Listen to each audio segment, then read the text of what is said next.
امیر تیز رو ببینیم این پرتاب چطور خواهد بود.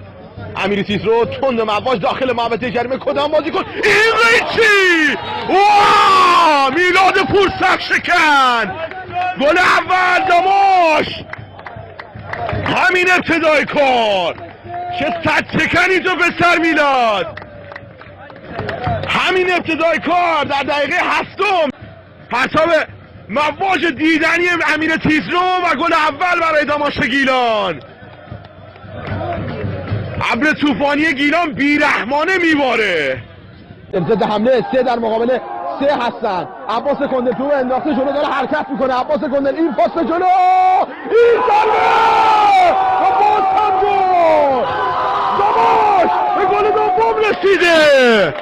پاس به جلوی عالی عباس کندل. چقدر خوبه این عباس کندل و باز هم میلاد پورسک شکن. حالا 2-0 برتری قاطع با آن چیزی که استحقاقش رو داشت داماش رسید.